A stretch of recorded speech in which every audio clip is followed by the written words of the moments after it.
नमस्कार दोस्तों, आप सबको करवा चौथ की हार्दिक शुभकामनाएं। तो कैसे हैं आप सब, ये बताने के लिए कमेंट में जय मां पार्वती जरूर लिखिएगा। तो दोस्तों, आज मैं आप सबको करवा चौथ व्रत की कथा सुनाने जा रही हूँ। तो ये करवा चौथ व्रत कार्तिक मास के कृष्ण पक्ष के चतुर्थी तिथि को मनाया जाता है। ये व्रत सुहागिन महिलाएं अपने पति की लंबी उम्र के लिए, अपने पति की दीर्घायु के लिए और अखंड सौभाग्य के लिए जो है कि करवा चौथ का व्रत रखती हैं। इस दिन सुहागिन महिलाएं चावल पीसकर दीवार पर करवा चौथ बनाती हैं, जिसे कि व्रत कहते हैं। इस करवा चौथ में पति के अनेक रूप बनाए जाते हैं तथा सुहाग की वस्तुएं जैसे कि चूड़ी, बिंदी, बिछुआ, मेहंदी और महावर आदि के साथ साथ दूध देने वाली गाय, करवा बेचने वाली कुम्हारिन, महावर लगाने वाली नाइन, चूड़ी पहनाने वाली मनिहारिन, 7 भाई और उनकी इकलौती बहन, सूर्य, चंद्रमा, गौरा, पार्वती आदि देवी देवताओं के चित्र बनाए जाते हैं। और सुहागिन महिलाओं को इस दिन निर्जला व्रत रखना चाहिए और रात्रि को जब चंद्रमा निकल आए तब उसे अर्घ देकर भोजन करना चाहिए और पीली मिट्टी का गौरा बनाकर उनकी पूजा करनी चाहिए। तो दोस्तों, अब मैं आप सबको करवा चौथ व्रत की कथा सुनाने जा रही हूँ। उससे पहले यदि आपने मेरे चैनल को सब्सक्राइब नहीं किया है तो प्लीज सब्सक्राइब कर लीजिए और बेल आइकन को प्रेस जरूर कीजिएगा ताकि मेरे आने वाले हर वीडियो का नोटिफिकेशन आप तक सबसे पहले पहुंचे। तो दोस्तों, अब मैं कथा सुनाने जा रही हूँ, तो आप लोग इसे ध्यान से सुनिएगा। एक ब्राह्मण परिवार में 7 बहुएं थी।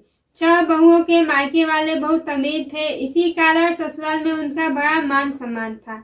परंतु छोटी बहू में के मायके में कोई न था।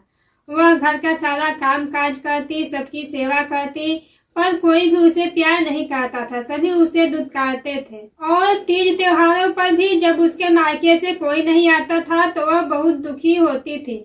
हर वर्ष की तरह इस वर्ष भी करवा चौथ का व्रत आया और अन्य बहुओं के मायके से उनके छोटे भाई करवा लेकर आए, पर छोटी बहू के मायके से कोई नहीं आया।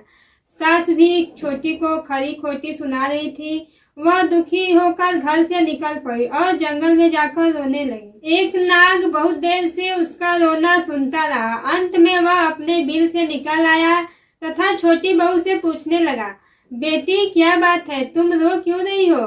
छोटी बहू बोली, आज करवा चौथ है, मेरा कोई भाई नहीं है। यदि मेरा कोई भाई होता तो आज जरूर करवा लेकर आता।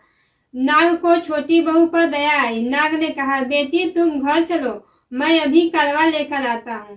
थोड़ी देर बाद नाग छोटी बहू के ससुराल पहुंचा। ससुराल वाले इतना सम्मान देखकर चकित हो गए। सास भी प्रसन्न हो गई। सास ने प्रसन्न मन से छोटी बहू को नाग देवता के साथ भेज दिया।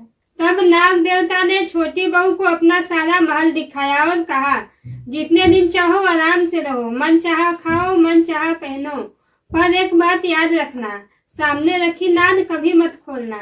और इतना कहकर वो चला गया। छोटी बहू सारा समय महल में आराम से काटती, पर नाद के बारे में उसकी उत्सुकता बढ़ती जाती। एक दिन जब घर में कोई न था तब उसने नाद को उठाकर देखा तो हजारों छोटे छोटे सांप के बच्चे इधर उधर रेंगने लगे। उसने जल्दी ही नाद ढक दी। जल्दी में एक सांप की पूंछ नाद के नीचे आकर कट गई। शाम को नाग के आने पर छोटी बहू ने अपनी गलती स्वीकार कर ली। नाग ने भी उसे क्षमा कर दिया और जब छोटी बहू ने ससुराल जाने की इच्छा की तो उसे सांप ने धन रत्न आदि देकर विदा किया और छोटी बहू के ससुराल में अब उसकी भी बड़ी इज्जत होने लगी। और जिस सांप की पूंछ कटी थी उसे सभी बंडा कहकर तंग करते। एक दिन उसने अपनी माँ से पूछा कि मेरी पूंछ कैसे कटी है। माँ ने कहा कि छोटी बहू के नाद उठाने पर और जल्दी से रखने में तुम्हारी पूंछ कटी है। तो वह बोला कि मैं छोटी से बदला लूंगा। माँ के बहुत समझाने पर भी वह एक दिन चुपचाप छोटी के घर जा छुपा और मौका पाकर उसे काटने की सोचने लगा। वहाँ छोटी बहू और उसकी सास में किसी बात पर बहस हो रही थी। तो छोटी बहू कसम खा खाकर कह रही थी कि मैंने ऐसा नहीं किया। वह कह रही थी कि मुझे बंडा भैया से प्यारा कोई नहीं है। उसी की कसम खाकर कहती हूँ कि मैंने ऐसा नहीं किया। तब बंडा नाग जो है ये सब सुनकर सोचने लगा, जो मुझसे इतना प्यार करती है मैं उसे ही काटने आया हूँ। वह चुपचाप घर चला गया। माँ ने पूछा, ले आए बहन से बदला? वह कहने लगा, माँ बहन से कैसा बदला? तभी से बंडा नाग और छोटी बहू दोनों भाई बहन हुए। भाई प्रतिवर्ष चौथ के दिन करवा लेकर जाता और बहन बड़े प्यार से करवा चौथ का व्रत करती। तो दोस्तों हमारी ये कहानी यहीं पे समाप्त होती है। अब मैं आपको एक दूसरी कहानी सुनाऊंगी।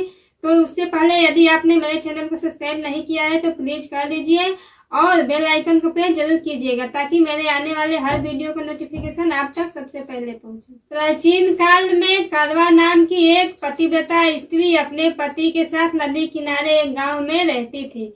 कार्तिक मास के शुक्ल पक्ष की चतुर्थी तिथि के दिन उसका पति नदी में स्नान करने के लिए गया।